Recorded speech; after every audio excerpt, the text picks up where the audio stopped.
Здравейте, скъпи приятели! Аз съм Ани Петкова, психолог, консултант. Докато съм тук на почивка, продължавам да си мисля и да ме тормози една мисъл. Как мога да помогна на вас, скъпи дами, да подобрите взаимоотношението с партньора, взаимоотношението в семейството и да спрем да правим една и съща много груба грешка. Грешката е, че ние не спираме да се държим с нашите партньори като с майка и да ги третираме като наши деца.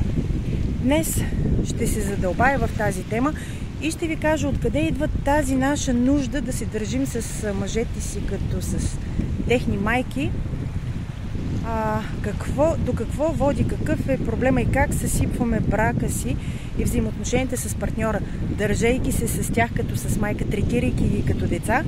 И най-вече какво можем да направим по въпроса, за да спрем да бъдем майка на своят партньор. Със сигурност много от вас биха се припознали в следните реплики. Скъпи, вече е близо 2 часа след обед. Още ли не си хапнал? Моля те, хапни нещо, ще ти стане лошо. Верно ли така ще излезнеш? Виж вънка какъв вятър има. Така ще ти студено, обличи се. Скъпи, много ти се моля да не забравиш да запишеш час при зъболекаря и да отидеш. Или пък направи ли резервация в онзи ресторант, в който ти бях споменала? Същата маса, която аз искам ли запази? Всичко това са реплики на една майка към своето дете.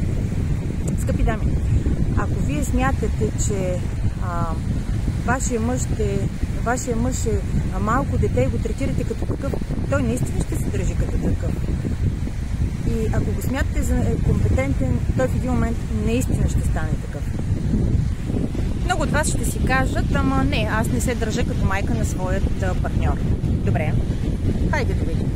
Едно от нещата, които правят жените, които се държат като майка към своят партньор, те вършат нещата вместо него. Събират вещите му из стаята, които той не си е прибрал. Търсят му ключовете, които не може да си намери. Оправяме им вратовръзките, стресваме ги. В същото време им вадим дрехи, подходящо съчетани, които ще носят на следващия ден и прилежно ги подреждаме на леглото, за да са готови за употреба. Вторият признак, че вие сте майка на своят партньор, е когато започваме да играеме на гатанки с тях. Задаваме безброй много въпроси, само и само да изтръгнем информацията от тях.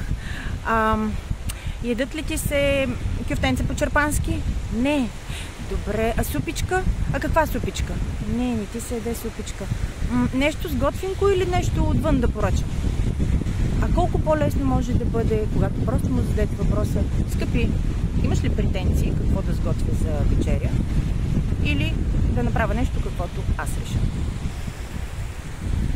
Третия признак е, ние започваме да си мислим, че те сами не могат да се сетят за неща, които те трябва да помнят, и започваме да им напомняме.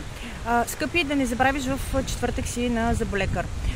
Ключовете ти са там на шкафчето, да не забравиш да ги вземеш. Да не забравиш за резервацията. Тоест, напомняме им неща, които не са наша работа да ги помним. Това си е техният график, това си е тяхното ежедневие. Четвъртият признак е, когато им се караме, сякаш са ни деца. Нещо от сорта на: колко пъти трябва да ти казвам, че тази вратовръзка не се връзва по този начин? Защо ядеш сега толкова люто? Ще те заболи корема, знаеш, че имаш проблем с корема. Абсолютно недопустимо, мили дами. Те не са ви деца. Поемаме инициативата вместо тях, защото им нямаме доверие, че нещата ще ги свършат толкова добре, колкото ние сами можем. Няма да го оставя той да направи резервация в този ресторант, защото със сигурност няма да подбере тази маса, която аз искам, така от този ъгъл да може потока на хората да го виждам, да се чувствам комфортно там и така нататък. Или пък няма да го оставя той да направи резервация за хотела сега за едната ни почивка, ще забрави и накрая ще букне нещо, което на мен няма да ми хареса. Нека да си го свърша сама. Шестата основна грешка е, ние не спираме да ги поправяме и да ги напътстваме. И веднага ви давам пример. Не, скъпи, не, пак не си разбрал. Семейството, с което се запознахме на ваканцията, не са от София, те са от Варна. подробност, която може и да не я споменем и да не се налага да го поправим. Или пък, виж сега къде се навря в това на задръстване. Колко пъти ти казах, че ако миниш по другия край, просто ще го избегнем това задръстване. И отново забележки, колко ни кадърни, колко ни. И така, припознахте ли се? Да, това сме всички ние. Рано или късно всички правим едни и същи грешки. Откъде идва ли това, тази наша нужда да се държим с партньорите си като с техни майки? Ами от възпитанието. Разбира се, всичко идва от ранно детство. Това сме видели в нашето семейство. Ние като малки момиченца сме учени как трябва да бъдем добрата домакиня, послушна съпруга, да сме в услуга на абсолютно всички. И трябва да поемем ангажимента за отглеждането на поколението. Това е другата грешка, която се е случила, всъщност ние това сме го видели в нашите майки. Когато нашите майки съответно са се държали така към нашите бащи, това е поведение, което ние приемаме за нормално и абсолютно веднага го копираме. Когато дойде момента да сме обвързани, ние да станем съпруги или майки, ние започваме да прилагаме също това поведение. Втората причина да се държим по този начин с нашите партньори е, че когато ние станем едва ли не незаменими за тях, той никога няма да ме изостави, никога няма да ме замени, никога няма да ме напусне. Когато мъжът ни обръща внимание, ние автоматично започваме да правим всичко, което той обича. Подреждаме стаята, изчистваме къщата отново и отново, готвим любимите му ястия, само и само за да види, Боже Господи, нали, да си каже нашият партньор, какво повече ми трябва на мен в този живот. Аз имам всичко с нея. Не на последно място, мъжете са свикнали с майчинското отношение и обичат някой да се грижи за тях, нали, което е нормално. Когато са били малки момченца и ако майка им е била една, нали, добра, съвестна съпруга и майка, то тя ги обгрижвала изцяло. В следващия момент те нямат нищо против тази роля да поеме партньорката или съпругата им. Ето го и другия вариант, ако майката не е била толкова добра, не е била толкова съвестна, не е изпълнявала по най-добрия начин функциите си на любящ, подкрепящ и грижовен родител, те нямат нищо против тази работа да я свърши именно партньорката им. И така, стигаме до същността. Как всъщност майчинското отношение, което вие изпитвате и начинът, по който вие се държите и третирате партньора си, в един момент всъщност развалят и разрушават връзката. Рано или късно на един мъж, колкото и да му е хубаво да го обгрижвате и да се държите като негова майка, да вършите всичко вместо него, колкото и да му е комфортно, в един момент той започва да се разбунтува. Защо? Защото когато момченците са малки, идва един момент, в който те навлизат в една възраст като пубертета и тогава, за да се разграничат вече от маминото детенце, от малкото момченце, те започват: не ме гушкай, не ме пригръщай, не ме целувай, стига, голям съм вече. Този момент, ако вие се асоциирате като негова майка, този момент ще дойде и при вас. Веднага ви давам пример какво имам предвид. Имах една клиентка, която беше невероятна домакиня, невероятна съпруга, все още е. Идва на консултации при мен, споделя как обожава мъжа си, как го обгрижва безкрайно много го обгрижва и в един момент тя си задава въпроса: какво толкова не му достигна, че той си има по-млада любовница.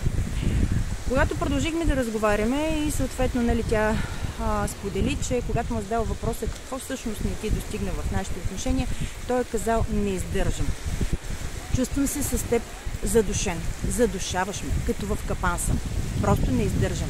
Така че идва момент, в който колкото и добре да се грижите за партньора си, вие започвате да го задушавате и той вече не ви приема като своя приятелка, партньорка, любима и любовница, започва да ви възприема като майка, от която трябва да се разграничи, за да докаже, че вече е пораснал мъж.